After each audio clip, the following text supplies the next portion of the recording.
اس زمانے میں براعظم افریقہ کے جس ملک کا ہسٹری میں ذکر ملتا ہے وہ سوڈان ہی تھا۔ سوڈان وہ ملک تھا جہاں اسلام کے آنے سے پہلے عربوں کے ہاتھوں شکست کھانے کے بعد مصر کے فرعونوں نے فرار ہو کر اپنی دوسری بڑی سلطنت قائم کی تھی۔ لیکن میرا خیال تھا کہ میرا تابوت کافی دیر تک سفر کرتا رہا تھا اور میں سوڈان سے کافی نیچے ملک ایتھوپیا کے قریب پہنچ گیا تھا۔ ساحل سمندر پر دور دور تک زرد ریت پھیلی ہوئی تھی۔ سورج کی تپش بہت تیز محسوس ہو رہی تھی، لیکن غائب ہو جانے کے بعد دھوپ کی تپش کا احساس ختم ہو گیا تھا۔ ایسا لگتا تھا جیسے ہوا میرے آر پار ہو کر گزر رہی ہے۔ سب سے پہلے مجھے لباس کی ضرورت تھی، کیونکہ میرے پاس کپڑے نہیں تھے۔ اگرچہ میں منہ سے مہرا نکال لیتا ہوں تو میں عریاں حالت میں کسی کے سامنے نہیں جا سکتا تھا۔ دوسرا، مجھے یہ معلوم کرنا تھا کہ میں کون سے ملک میں آ گیا ہوں اور کیا وہاں سے مصر کی طرف کوئی بحری جہاز جاتا ہے، کیونکہ میں فوراً مصر اپنی دوست کنچن کے پاس جانا چاہتا تھا، جس کے پاس میں اپنے بازو کا تعویذ رکھ آیا تھا۔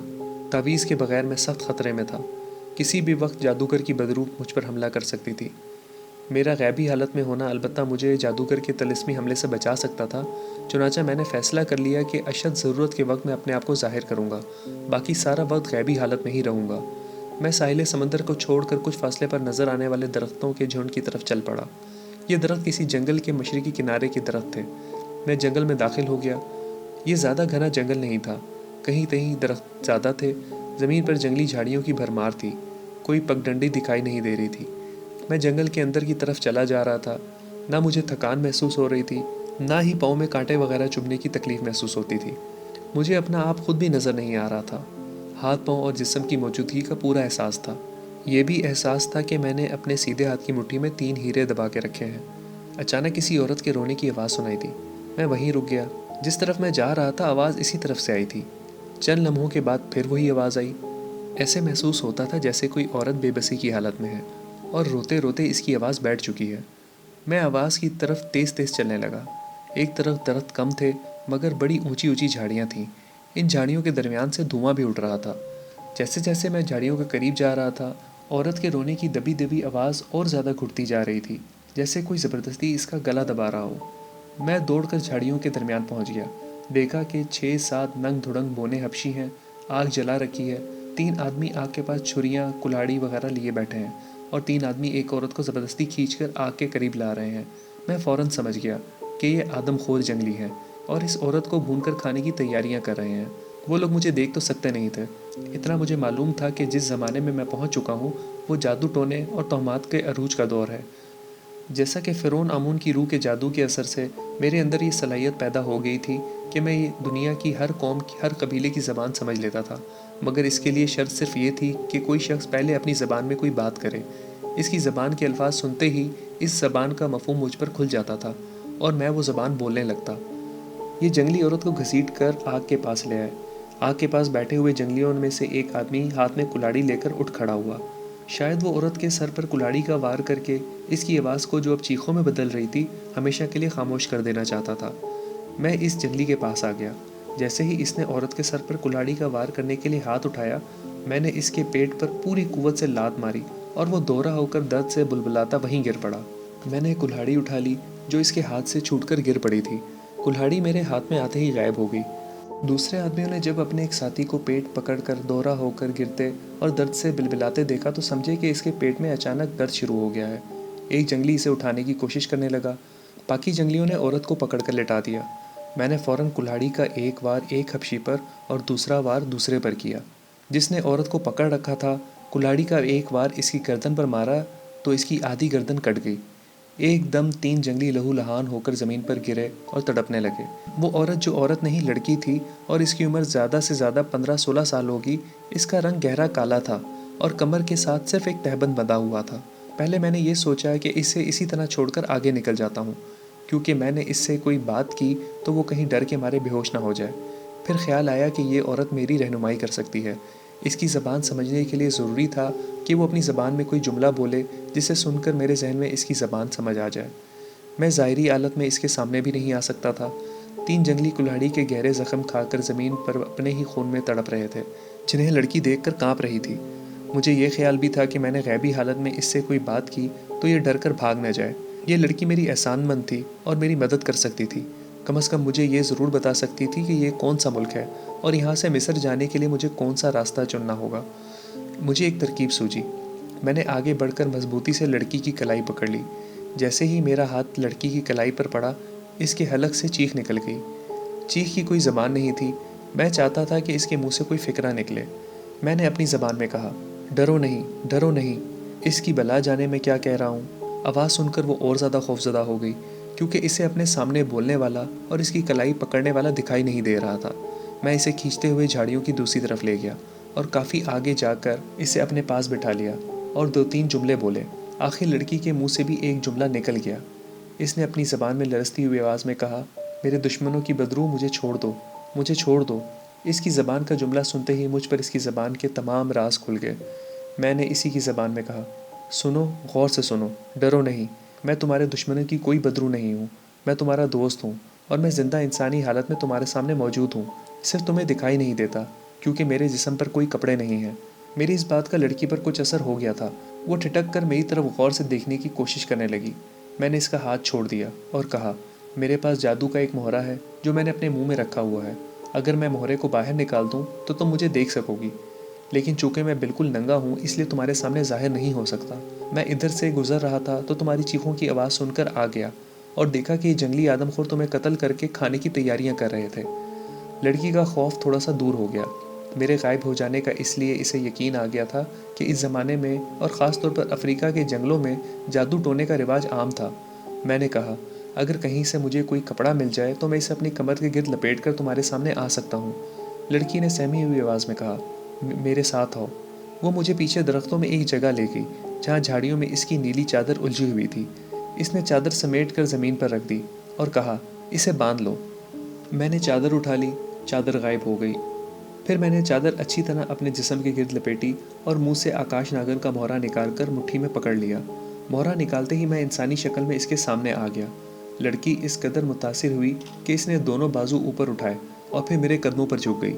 وہ مجھے کوئی بڑا جادوگر سمجھ رہی تھی۔ ویسے اس نے جو کمال دیکھا تھا وہ کوئی بڑا جادوگر ہی دکھا سکتا تھا۔ میں نے اسے کندھوں سے پکڑ کر اٹھایا اور کہا، میں صرف اتنا جادوگر ہوں کہ مجھے صرف غائب ہونا آتا ہے۔ یہ بتاؤ، یہ ملک کون سا ہے اور یہاں سے مصر کی جانب کوئی کاروان یا بحری جہاز کس طرف سے جاتے ہیں؟ لڑکی نے کہا، میرے ساتھ آؤ، میں تمہیں اپنے باپ سے ملاتی ہوں۔ وہ مجھے ساتھ لے کر جنگل میں چل پڑی۔ اس طرح ہم لاہور کی سڑکوں پر بھی نہیں چلتے جس آسانی کے ساتھ وہ نوکیلی خشک گھاس اور کانٹے دار جھاڑیوں میں سے گزرتی ہوئی چلی جا رہی تھی۔ راستے میں ہم نے ایک ندی بھی پار کی۔ ندی کی دوسری طرف دوسرا جنگل شروع ہو گیا تھا۔ اس جنگل میں بھی ہم کافی دیر تک چلتے رہے۔ آخر مجھے دور درختوں کے نیچے ایک کھلی جگہ پر کچھ جھونپڑیاں دکھائی دیں۔ لڑکی جھونپڑیوں کو دیکھتے ہی اس طرف دوڑ پڑی۔ میں آہستہ آہستہ چلتا رہا۔ اس نے اونچی آواز میں کسی کو آواز دی۔ جھونپڑیوں میں سے عورتیں، مرد، بچے باہر نکل آئے۔ ایک جھونپڑے میں سے بھاری بھرکم حبشی نمودار ہوا جس کے ہاتھ میں نیزہ تھا۔ لڑکی اس سے جا کر لپٹ گئی۔ اب میں ان آدمیوں کے قریب آ گیا تھا۔ جس آدمی کے ساتھ لڑکی لپٹی ہوئی تھی اس نے قہر بھری نظروں سے مجھے دیکھا اور نیزہ اٹھایا ہی تھا کہ لڑکی نے نیزہ پکڑ لیا اور کہا، یہ ہمارا دوست ہے، اس نے مجھے دشمنوں سے بچایا ہے۔ اگر یہ عین وقت پر نہ پہنچتا تو تمہارے دشمن مجھے بھون کر کھا چکے ہوتے۔ یہ حبشی غالباً اس کا باپ تھا۔ یہ سنتے ہی اس بھاری بھرکم حبشی نے آگے بڑھ کر مجھے گلے لگا لیا۔ یہ اپنے قبیلے کا سردار معلوم ہوتا تھا۔ میری آؤ بھگت شروع ہو گئی۔ اسی وقت مجھے پھل اور دودھ پیش کیا گیا۔ میں نے پھل بھی کھائے اور دودھ بھی پیا۔ سردار اس بات پر بہت حیران تھا کہ میں ان کی زبان بڑی آسانی اور مہارت سے بول اور سمجھ سکتا تھا۔ لڑکی نے جب اپنے باپ کو بتایا کہ میرے پاس طلسمی مہرہ ہے جس کو منہ میں رکھنے سے آدمی غائب ہو جاتا ہے تو ایک دم مجھے فکر پڑ گئی کہ یہ سردار کہیں طلسمی مہرے کی لالچ میں آ کر مجھے قتل کر کے طلسمی مہرے پر قبضہ نہ کر لے۔ میں نے فوراً طلسمی مہرہ اپنے منہ میں رکھا اور غائب ہو گیا۔ تمام جنگلی ڈر کے مارے 2-2 قدم پیچھے ہٹ گئے۔ سردار کی آنکھیں بھی کھلی کی کھلی رہ گئیں۔ میں نے کہا، سردار، میں مسافر ہوں اور ملک مصر جانا چاہتا ہوں۔ مجھے صرف اتنا بتا دو کہ میں مصر کیسے پہنچ سکتا ہوں۔ سردار بولا، میں اپنا آدمی تمہارے ساتھ کر دیتا ہوں، وہ تمہیں سمندر کی بندرگاہ پر پہنچا دے گا۔ وہاں سے مصر کی سمت بادبانی جہاز چلتے ہیں۔ میں نے فوراً کہا، وہ آدمی میرے ساتھ ابھی بھیج دو، میرے پاس زیادہ وقت نہیں ہے۔ سردار نے ایک نیزہ بردار حبشی کو اشارہ کیا، وہ سامنے آ گیا۔ سردار بولا، ہمارے مہمان کو سمندر کے گھاٹ تک پہنچا دو۔ پھر میری طرف رخ کر کے بولا، تم غائب رہو گے تو میرا آدمی تمہاری رہنمائی کیسے کر سکے گا؟ میں نے کہا، اپنے آدمی سے کہو کہ جس طرف سمندر کی بندرگاہ ہے اس طرف کو چل پڑے، میں اپنے آپ اس کے پیچھے پیچھے چلتا رہوں گا۔ سردار نے نیزہ بردار حبشی کو اشارہ کیا۔ حبشی ایک طرف کو چل پڑا، میں بھی اس کے پیچھے پیچھے چل پڑا۔ میں ان وحشی جنگلیوں کے سامنے ظاہر نہیں ہونا چاہتا تھا۔ مجھے شک پڑ گیا تھا کہ جیسے ہی میں ظاہر ہوا سردار کے اشارے پر یہ لوگ فوراً مجھے قابو کر لیں گے یا مار ڈالیں گے اور سردار میرے طلسمی مہرے پر قبضہ کر لے گا۔ نیزہ بردار حبشی میرے آگے آگے تیز تیز چلا جا رہا تھا اور میں بھی تیز تیز قدم اٹھائے اس کے پیچھے چل رہا تھا۔ جب ہم جنگل میں کافی آگے نکل گئے تو حبشی رک گیا، میں بھی رک گیا۔ وہ مڑ کر پیچھے دیکھنے لگا، شاید وہ یہ معلوم کرنا چاہتا تھا کہ کیا میں اس کے پیچھے آ رہا ہوں۔ میں نے اس کی زبان میں اس سے کہا، میں تمہارے پیچھے چل رہا ہوں، تم چلتے جاؤ۔ وہ دوبارہ تیز تیز چلنے لگا۔ غائب ہونے کے بعد میرا جسم اتنا ہلکا ہو گیا تھا کہ جیسے میں ہوا کے جھونکے کے ساتھ چل رہا تھا۔ جنگلی حبشی بھی بہت تیز لمبے لمبے قدم بھرتا چلا جا رہا تھا۔ میرے جسم پر وہی نیلی چادر تھی جو سردار کی بیٹی نے مجھے دی تھی۔ کسی ساحلی شہر یا قصبے میں پہنچ کر میں نیا لباس خریدنا چاہتا تھا۔ 2-2.5 گھنٹے کے سفر طے کرنے کے بعد ہم ایک مختصر سے ساحلی قصبے میں آ گئے جس کی بندرگاہ پر کچھ بادبانی جہاز سمندر میں کھڑے تھے۔ یہاں میں نے حبشی کو واپس بھیج دیا۔ بندرگاہ پر کافی لوگ کام کرنے میں مصروف تھے۔ یہاں میں ظاہر ہو کر ہی کسی سے معلومات حاصل کر سکتا تھا۔ میں بندرگاہ سے ہٹ کر درختوں کے پاس آ گیا اور لوگوں کی نظروں سے بچ کر میں نے مہرہ منہ سے نکال لیا اور اس کے ساتھ ہی میں نظر آنا شروع ہو گیا۔ پتہ چلا کہ ایک بادبانی جہاز 3 دن کے بعد مصر کی بندرگاہ اسکندریہ کی طرف روانہ ہوگا۔ میں نے قصبے کے بازار میں جا کر نئے کپڑے خرید کر پہن لیے۔ ایک ہیرا جوہری کے ہاں اونے پونے فروخت کر دیا۔ تیسرے روز ایک بادبانی جہاز میں سوار ہو گیا۔ 10-15 دن بحر احمر کے سمندر میں سفر کرنے کے بعد اسکندریہ پہنچ گیا۔ وہاں سے ایک قافلے میں شامل ہو کر مصر کے دارالحکومت پہنچ گیا۔ وہاں سے سیدھا دریا کنارے اپنے مکان پر آ گیا۔ کنچن مجھے دیکھ کر بے حد خوش ہوئی، کہنے لگی، تم اتنے دن کہاں کھو گئے تھے؟ معلوم ہوا کہ میں 1 مہینے کے بعد گھر واپس آیا ہوں۔ میں کنچن کو لے کر بیٹھ گیا اور اسے پوری کہانی سنا ڈالی اور کہا، فوراً میرا تعویذ لا کر میرے بازو کے ساتھ باندھ دو۔ وہ لپک کر دوسرے کمرے میں گھس گئی اور تعویذ لا کر میرے بازو کے ساتھ باندھ دیا۔ کہنے لگی، میں تو مایوس ہو گئی تھی کہ اب تم کبھی نہیں آؤ گے۔ میں نے کہا، کنچن، اب اس ملک میں رہنا خطرے سے باہر نہیں ہے، یہاں سے کسی دوسرے ملک کی طرف چلتے ہیں۔ اس نے کہا، ہمیں کسی ایسے ملک میں جانا چاہیے جہاں تمہاری اپنی دنیا میں واپسی کی کوئی صورت بن سکے، اور یہ کوئی ایسا ملک ہی ہو سکتا ہے جہاں جادو اور طلسم عام ہو، کیونکہ کوئی ماہر جادوگر ہی تمہیں تمہاری دنیا میں واپس پہنچا سکتا ہے۔ کنچن نے بڑا صحیح مشورہ دیا تھا، لیکن ایسا ملک کون سا ہو سکتا تھا؟ میں نے کنچن سے کہا، لگتا ہے میری اپنی دنیا میں واپس جانا ابھی قدرت کو منظور نہیں ہے۔ ہم مصر میں بھی نہیں رہ سکتے۔ مکان بیچ کر کاروان سرائے میں جا بیٹھتے ہیں۔ جس طرف کا کوئی کاروان جاتا ہوگا اسی طرف چل پڑیں گے۔ ہماری کوئی منزل تو ہے نہیں۔ ہم نے مکان فروخت کر دیا اور کاروان سرائے میں آ کر ٹھہر گئے۔ معلوم ہوا کہ اگلے ہفتے ملک ایران کو ایک قافلہ جانے والا ہے۔ میں نے کنچن سے کہا، ایران آگ کی پرستش کرنے والوں کا ملک ہے۔ یہ لوگ جادو ٹونے کے سخت خلاف ہیں، اس لیے ہمارا ایران جانا بیکار ہے۔ وہ بولی، کچھ دیر اور انتظار کر لیتے ہیں۔ 1 ہفتے کے بعد جب ملک ایران جانے والا قافلہ تیار ہونے لگا تو پتہ چلا کہ یہ قافلہ ایران سے ہوتا ہوا آگے وادی سندھ کے شہر ٹیکسلا بھی جائے گا۔ اس زمانے میں ٹیکسلا کا نام ٹیکشالا ہوا کرتا تھا۔ میں نے سوچا کہ چلو ٹیکسلا چلتے ہیں اور جا کر دیکھتے ہیں کہ جس شہر کو بعد میں پاکستان میں شامل ہونا تھا، آج کل اس کی شکل و صورت کیسی ہے۔ یہ ایک عجیب تجربہ تھا کہ میں پاکستان کے ایک اہم شہر کو کئی صدیوں پیچھے جا کر دیکھنے والا تھا۔ کنچن سے میں نے کہا کہ میں وادی سندھ کی طرف جانا چاہتا ہوں، اگر وہ چاہے تو مجھ سے جدا ہو سکتی ہے۔ وہ کہنے لگی، میں تم سے الگ ہو کر کہاں جاؤں گی، میں تمہارے ساتھ ہی رہوں گی۔ چنانچہ ہم ایران سے ہوتے ہوئے وادی سندھ کی طرف جانے والے قافلے میں سفر کرتے ہوئے 2 ماہ کے عرصے میں وادی سندھ کے ایک ساحلی شہر میں پہنچ گئے جس کا نام عجیب سا تھا۔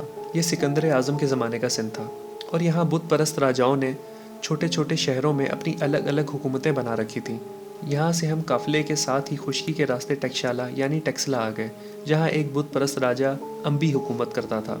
اس زمانے کا ٹیکسلا گنجان آباد تنگ تنگ گلی کوچوں والا چھوٹا سا شہر تھا جس کے چاروں اطراف اونچی دیوار تھی۔ معبدوں میں بتوں کی پوجا ہوتی تھی۔ بدھ مت کے ماننے والے بھی مہاتما بدھ کی مورتی بنا کر اس کی پوجا کرتے تھے۔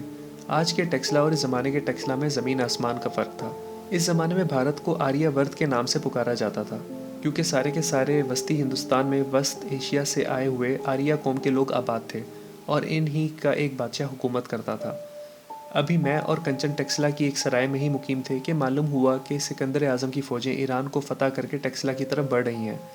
میں سکندر کو دیکھنا چاہتا تھا اور یہ بھی معلوم کرنا چاہتا تھا کہ تاریخ میں جو لکھا ہے جب سکندر نے ہندوستان پر چڑھائی کی تھی تو ٹیکسلا کے راجا امبی نے ہتھیار ڈال دیے تھے، مگر پنجاب یعنی جہلم کا راجا پورس یونانی فوجوں کے آگے ڈٹ گیا تھا۔ اگرچہ اسے شکست ہوئی تھی مگر وہ اور اس کے سپاہی بڑی بے جگری سے لڑے تھے۔ سکندر نے پورس کی بہادری سے متاثر ہو کر اس کو اس کی سلطنت واپس کر دی تھی۔ ہمارے ہوتے ہوئے سکندر کی فوجیں ٹیکسلا میں داخل ہو گئیں۔ تاریخ کے مطابق ٹیکسلا کے راجہ امی نے ہتھیار ڈال دیے اور سکندر اعظم کی اطاعت قبول کر لی، مگر جہلم کا راجہ پورس اپنی فوج لے کر سکندر کی فوجوں کے مقابلے کے لیے میدان جنگ میں نکل پڑا۔ پھر بالکل ویسا ہی ہوا جیسا کہ تاریخ کی کتابوں میں لکھا ہوا تھا۔ ٹیکسلا میں یونانی فوجوں نے لوگوں کو بے دردی سے قتل کرنا شروع کر دیا، جس کی وجہ سے ہم وہاں سے بھاگ کر پنجاب سے بھی آگے مگدھ کی ریاست میں آ گئے، جس کے دارالحکومت کا نام پاٹلی پتر موجودہ پٹنہ تھا۔ ہم پاٹلی پتر کے ایک سرائے میں ٹھہرے ہوئے تھے۔ چونکہ تعویذ میرے بازو پر بندھا ہوا تھا، اس لیے کاہن جادوگر کے حملے سے میں بے خبر تھا۔ مجھے بڑی شدت سے کسی ایسے جادوگر یا روحانیت کے ماہر کی تلاش تھی جو مجھے کوئی ایسا ٹونا ٹوٹکا یا منتر بتاتا جس کا چلا کر کے میں اپنی دنیا میں واپس جا سکتا۔ دن بھر کنچن سرائے میں رہتی اور میں شہر کے گرد و نواح میں چکر لگاتا رہتا۔ دل میں ایک یہ بھی خیال آتا کہ شاید کسی رات فرعون کی نیک روح میرے خواب میں آ کر میری رہنمائی کرے، مگر ایسا نہ ہوا۔ وقت گزرتا چلا گیا۔ ہم پاٹلی پتر یعنی پٹنہ کی سرائے سے اٹھ کر شہر کے اندر کرائے کے ایک مکان میں آ گئے۔ معلوم نہیں تھا کہ ایک آدمی اس دن سے میرا پیچھا کر رہا ہے جس دن سے ہم سرائے سے اٹھ کر شہر کے مکان میں آ کر رہنے لگے تھے۔ میں نے ایک سادھو کو ضرور دیکھا تھا کہ جب میں شہر کے باہر دریا اور گھاٹ کے ارد گرد پھر رہا ہوتا تھا تو وہ مجھ سے تھوڑی فاصلے پر چلا آ رہا ہوتا تھا۔ پہلے تو میں نے کوئی خیال نہ کیا۔ سادھو، جوگی اور سنیاسی لوگ اس زمانے میں عام ہوا کرتے تھے، لیکن جب میں نے محسوس کیا کہ وہی ایک سادھو برابر میرا پیچھا کر رہا ہوتا ہے تو ایک روز میں خود اس کے پاس چلا گیا اور کہا، بابا تم میرا پیچھا کس لیے کر رہے ہو؟ میں تو اس شہر میں مسافر ہوں، کچھ روز یہاں کی سیر کرنے آیا ہوں، اس کے بعد واپس چلا جاؤں گا۔ سادھو کی آنکھوں میں بڑی کشش تھی، اس کی آنکھیں مجھ پر جمی ہوئی تھیں۔ کہنے لگا، مورخ، تمہاری خوش قسمتی تمہارا پیچھا کر رہی ہے اور تم اس سے بے خبر ہو۔ مجھے احساس ہوا کہ یہ سادھو دل کا حال معلوم کر لیتا ہے۔ اس نے بھی معلوم کر لیا تھا کہ میں تقدیر کے چکر میں پھنسا ہوا ہوں اور نجات تلاش کر رہا ہوں، مگر اتنی جلدی میں اس پر اپنے دل کا راز نہیں کھولنا چاہتا تھا۔ میں نے انجان بن کر کہا، مہاراج، میں سمجھا نہیں آپ کیا کہہ رہے ہیں۔ سادھو بولا، تم جس مصیبت میں گرفتار ہو، اس مصیبت سے صرف میں ہی تمہیں نکال سکتا ہوں۔ میرے ساتھ آؤ۔ وہ مجھے لے کر ایک درخت کے پیچھے بیٹھ گیا۔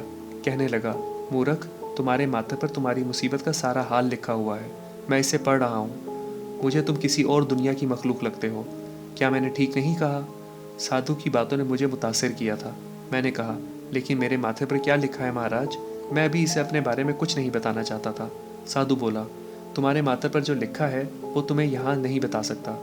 میں کل شام تمہارے گھر آؤں گا، وہیں تمہیں سب کچھ بتاؤں گا۔ میں نے تمہارا گھر دیکھا ہوا ہے۔ یہ کہہ کر سادھو وہاں سے اٹھ کر چل دیا۔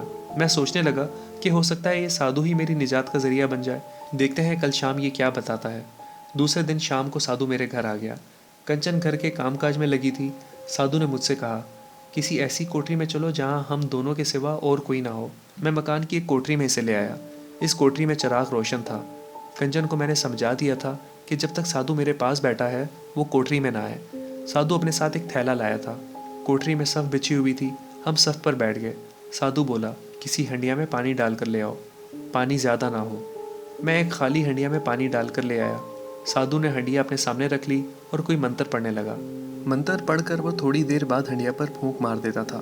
7ویں بار ہنڈیا پر پھونک مارنے کے بعد اس نے کہا، اس ہنڈیا میں جھانک کر دیکھ اور بتا تجھے کیا نظر آتا ہے۔ میں نے ہنڈیا میں جھانک کر دیکھا۔ ہنڈیا میں جو پانی تھا، اس پانی میں میرے عکس کی بجائے ایک ڈراؤنے چہرے والی عورت کی شکل نظر آئی جس کی زبان باہر نکلی ہوئی تھی۔ میں ڈر کے ایک دم پیچھے ہٹ گیا۔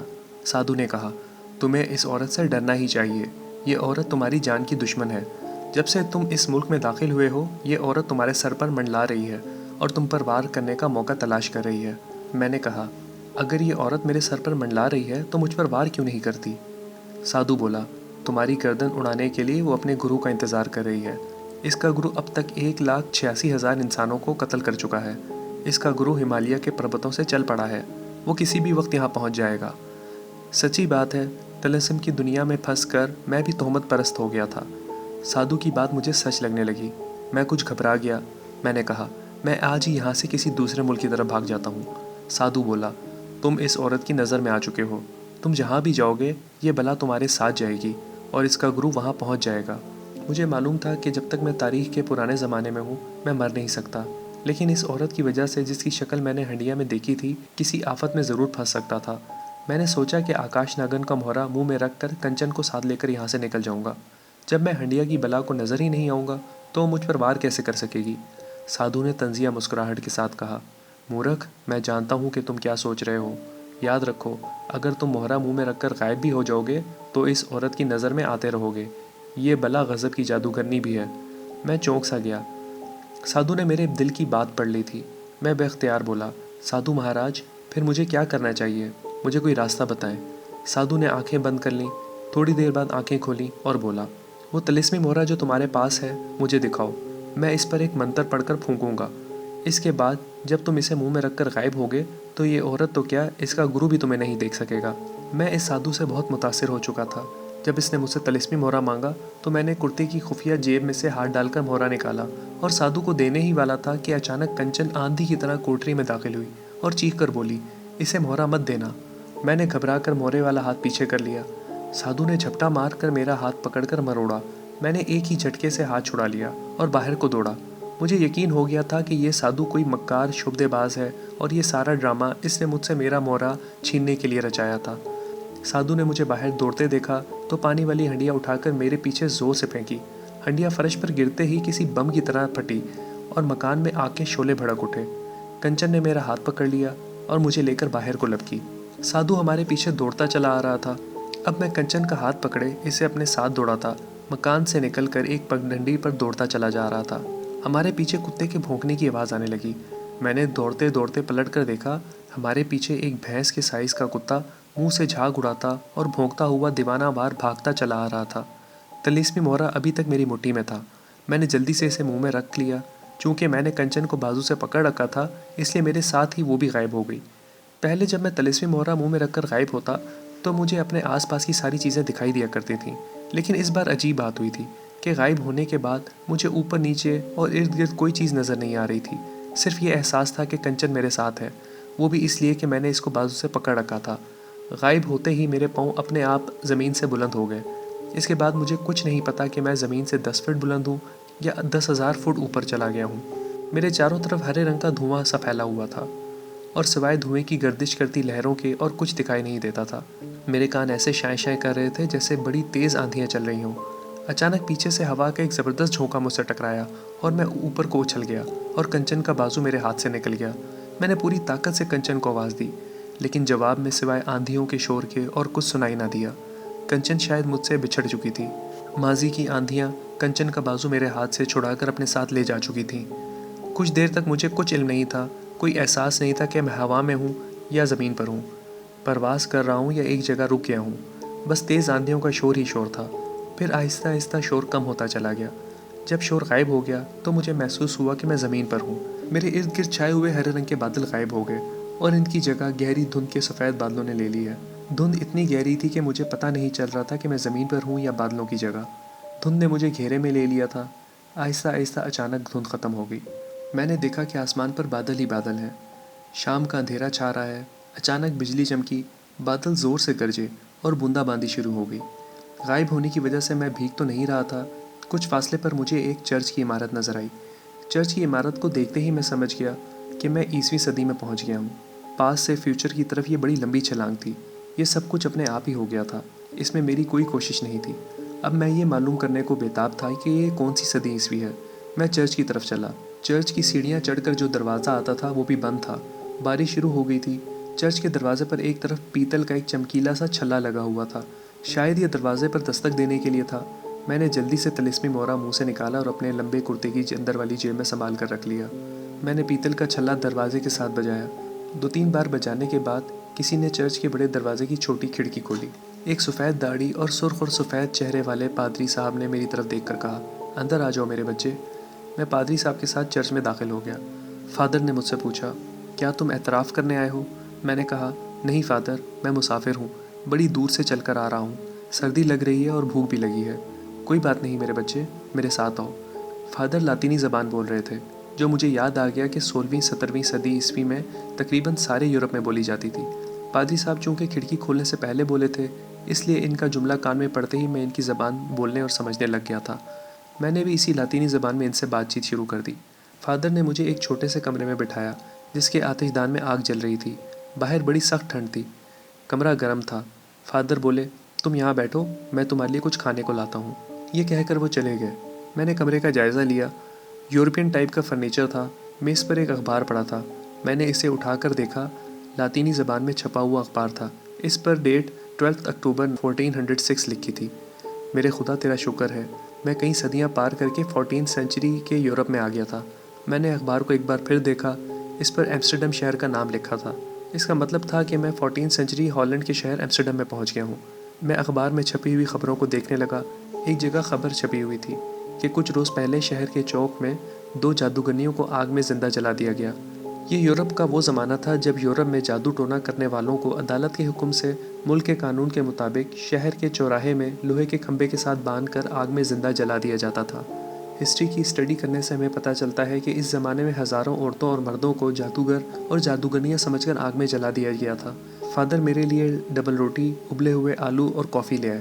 کچھ خاص بھوک مجھے محسوس نہیں ہو رہی تھی، لیکن میں نے پھر بھی وہ سب کچھ کھا لیا اور کافی پی کر میرے جسم کے اندر ایک تازگی کی لہر دوڑ گئی۔ فادر نے میرے لمبے کرتے اور بڑی ہوئی داڑھی کو دیکھ کر پوچھا، بیٹا تم کون سے چرچ کے پاسٹر ہو؟ میں نے کہا، محترم میں پاسٹر نہیں ہوں، بس اسی قسم کا سادہ لباس پہنتا ہوں، پرتگال کا رہنے والا ہوں اور سیر و تفریح کے لیے گھر سے نکلا ہوں۔ فادر نے کہا، تم جب تک چاہو یہاں رہ سکتے ہو، لیکن ہم کوئی تمہاری زیادہ خاطر نہیں کر سکیں گے۔ میں نے کہا، فادر مجھے اس سے زیادہ کچھ نہیں چاہیے کہ یہاں چند راتیں بسر کرنے کو جگہ مل جائے۔ میں چاہتا تھا کہ بجائے 14 سینچری کے یورپ کے دوسرے شہروں کی دربدری کرنے کے، میں اس شہر میں کچھ روز قیام کر کے یہ معلوم کرنے کی کوشش کروں کہ یہاں کوئی ایسی بزرگ ہستی موجود ہے جس کی مدد سے میں اگلی چند صدیاں پار کر کے اپنی 20ویں صدی عیسوی والے زمانے میں پہنچ سکوں، کیونکہ جادو ٹونے کی شدت کا دور ختم ہو چکا تھا۔ اب کوئی ایسی بزرگ ہستی ہی میری مدد کر سکتی تھی۔ رات میں اسی کمرے میں سویا۔ اگلے روز سادہ سے ناشتے کے بعد فادر نے مجھے ایک لمبا پرانا گرم کوٹ اور گرم اونی ٹوپی اور اس زمانے کے فیشن کی گرم پینٹ پہننے کو دی۔ یہ سب کچھ میں نے پہن لیا۔ اس کی مجھے شدید ضرورت محسوس ہو رہی تھی، کیونکہ یورپ میں اکتوبر کا موسم سرد، دھند اور بارشوں کا موسم ہوتا تھا۔ اس کے ساتھ ہی برف گرنا شروع ہو جاتی تھی۔ بڑی ٹھنڈ ہوتی تھی ان دنوں میں۔ اس کمرے میں ایک کھڑکی تھی جو چرچ کے باہر صحن کی طرف کھلتی تھی۔ میں کھڑکی کے پاس بیٹھ کر دیکھنے لگا۔ صحن کی سامنے والی دیوار کے پاس ایک چھوٹا سا کاٹیج تھا، جس کی چھت اور دیوار پر کوئی بیل چڑھی ہوئی تھی، جس کی شاخیں سردی کی وجہ سے پتوں سے خالی ہو چکی تھیں۔ کاٹیج کے دروازے تک ایک راستہ بنا ہوا تھا۔ میں نے دیکھا کہ کچھ عورتیں اور مرد کاٹیج کے صحن سے گزر کر برآمدے میں ایک طرف ہو کر بیٹھ گئے ہیں۔ یہ غریب اور محنت کش لوگ لگتے تھے۔ دیکھتے دیکھتے وہاں بہت مرد اور عورتیں جمع ہو گئیں۔ فادر کافی کی پیالی لے کر آئے۔ کہنے لگے، میں نے کافی بنائی تھی، تمہارے لیے بھی لایا ہوں، آج سردی ہے۔ میں نے فادر سے پوچھا کہ ساتھ والے کاٹیج میں لوگ کس لیے جمع ہیں؟ انہوں نے بتایا کہ یہاں ایک نیک عورت کچھ دنوں سے ٹھہری ہوئی ہے۔ لوگ کہتے ہیں اس کی دعا میں بڑی تاثیر ہے۔ ہاتھ سے ماتھا چھوتی ہے تو سر کا درد غائب ہو جاتا ہے۔ میں نے کہا، اس کے پاس ضرور کوئی جادو ٹونا ہوگا۔ فادر بولے، لوگ یہی سمجھتے ہیں، حکومت کے اہلکار بھی یہی سمجھتے ہیں، مگر میں ایسا نہیں سمجھتا۔ یہ خاتون جادوگرنی نہیں ہے، بڑی پارسا اور عبادت گزار عورت ہے۔ ابھی اس کی عمر زیادہ نہیں ہے۔ دن رات عبادت کرنے سے اس میں بیماروں کو شفا یاب کرنے کی طاقت پیدا ہو گئی ہے۔ میں نے ہسٹری کی بکس میں پڑھا تھا کہ 14 اور 15 سینچری کے یورپ میں، خاص طور پر ہالینڈ کے ملک میں جادو ٹونا حرام تھا۔ جس آدمی یا عورت پر جادوگر ہونے کا شک بھی پڑ جاتا تھا تو اسے آگ میں زندہ جلا دیا جاتا تھا۔ میں نے فادر سے جب اس خاتون کا ذکر کیا تو وہ کہنے لگے، مجھے ڈر ہے کہ حکومت کے سپاہی کسی نہ کسی وقت آ کر اس خاتون کو گرفتار کر کے لے جائیں گے اور جادوگرنی ہونے کے الزام میں اسے زندہ آگ میں جلا ڈالیں گے۔ میرا دل چاہا کہ اس نیک دل خاتون کو دیکھنا چاہیے، لہٰذا دوپہر کے وقت میں بھی دوسرے لوگوں کے ساتھ اس خاتون کے پاس چلا گیا۔ چھوٹے سے کمرے میں عورتیں اور مرد بڑے ادب سے بیٹھے تھے۔ میں نے عبادت گزار خاتون کو دیکھا۔ نوجوان لڑکی تھی، چہرے پر بڑا نور تھا۔ عورتیں روتے ہوئے بیمار بچوں کو لے کر خاتون کے سامنے لے جاتی۔ خاتون بچے کے سر پر شفقت سے ہاتھ رکھتی اور بچہ ایک دم رونا بند کر دیتا اور اس کا بخار وغیرہ فوراً اتر جاتا اور ماں خوشی خوشی بچے کو لے کر چلی جاتی۔ میرے دل کو یقین ہو گیا کہ اس کے ہاتھ میں خدا نے شفا رکھتی ہے اور یہ جادوگرنی نہیں ہے۔ وہ کوئی جادو کا منتر بھی نہیں پڑھ رہی تھی۔ بیمار مرد، عورت یا بچے کے سر پر ہاتھ رکھتی اور صرف اتنا کہتی، خداوند تجھے صحت دے گا، تم اچھے ہو جاؤ گے۔ میں کونے میں ایک طرف ہو کر بیٹھا رہا۔ جب سب لوگ چلے گئے تو خاتون نے نگاہیں اٹھا کر میری طرف دیکھا۔ اس کی آنکھوں میں بڑی رحم دلی اور شفقت تھی۔ کہنے لگی، تم بیمار نہیں لگتے، میں تمہاری کیا خدمت کر سکتی ہوں؟ مجھے ایسا لگا کہ اس کی نظریں میرے دل کی گہرائیوں تک پہنچ چکی ہیں اور اسے میری زندگی کے بارے میں سب کچھ معلوم ہو گیا ہے، لیکن میں نے اپنا آپ ظاہر نہ کیا۔ میں نے کہا، میں نے آپ کی بڑی تعریف سنی ہے محترمہ، بس حاضری دینے آ گیا ہوں۔ خاتون نے آنکھیں بند کر لیں اور آہستہ سے کہا، خداوند تم پر رحم کرے۔ اس کے بعد وہ کچھ نہ بولی۔ آنکھیں بند کرنے کے بعد جیسے وہ مراقبے میں چلی گئی۔ میں خاموشی سے وہاں سے چلا آیا۔ اپنی کوٹری میں آ کر سوچنے لگا کہ کیا یہ عورت میری مدد کر سکے گی۔ کسی وقت خیال آتا کہ اس پر اپنا راز ظاہر کر دوں، کسی وقت خیال آتا کہ نہیں، کچھ دیر انتظار کر لینا چاہیے۔ شام کو فادر نے مجھے اپنی کوٹری میں بلا لیا۔ وہ چائے بنا رہے تھے، آتش دان میں لکڑیاں جل رہی تھیں۔ میں نے ان سے بالکل ذکر نہ کیا کہ میں دوپہر کو اس خاتون سے ملا تھا۔ فادر چائے پیتے ہوئے موسم کی باتیں کر رہے تھے۔ شام ہو رہی تھی، اتنے میں باہر سے گھوڑوں کے ٹاپوں کی آوازیں آئیں۔